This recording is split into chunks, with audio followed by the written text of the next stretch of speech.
If you could go back in that time machine and meet yourself on graduation day, what is the one piece of advice that you'd give yourself? So we'll start with Adrian. I was hoping you were going to start with someone else. That's a good question. On graduation day, I think I had a thought that going into the world of nutrition was quite linear.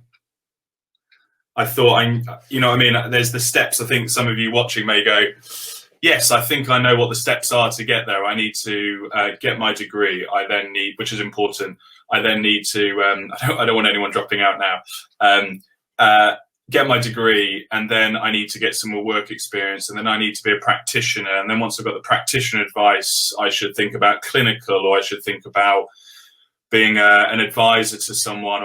Actually, I think you need to, I wish I'd said to myself, think broader. Think broader about where do you think nutrition lies across the world today? Because for me, my choices were nutritionist in sports, a dietitian. I didn't do a dietetics degree, so it wouldn't have been as relevant for me, or going into food science, or setting up my own practice. That really were the four.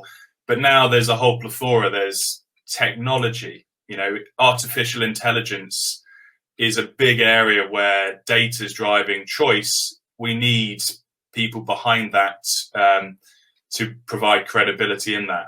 Innovation is moving faster than science today.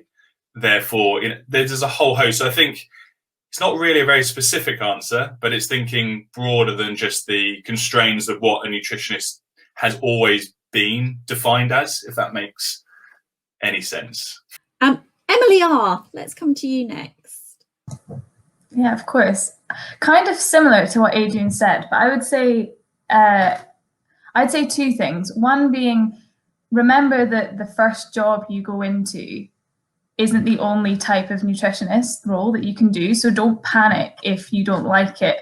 Not saying that I didn't like the first job I went into at all, but I've had 3 completely different experiences working for BNF, M&S and Compass Group. And only after experiencing what I have in the past 5 years, have I realized that you really do need to try different things and realize what you do and don't like about being a nutritionist, and where your interests lie, to then find where you want to be. Because as Adrian said, you kind of have, I think, certainly as a graduate, I had tunnel vision.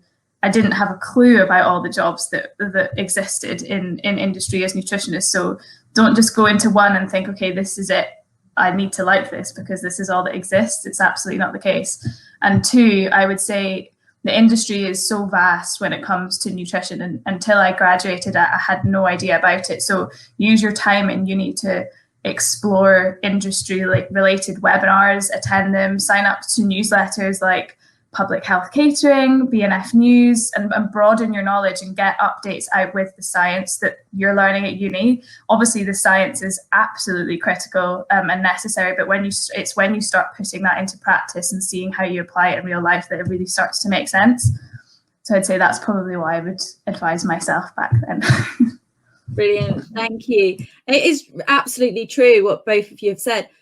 There isn't necessarily this linear path, and actually it's okay to divert off of that to find what is your niche area.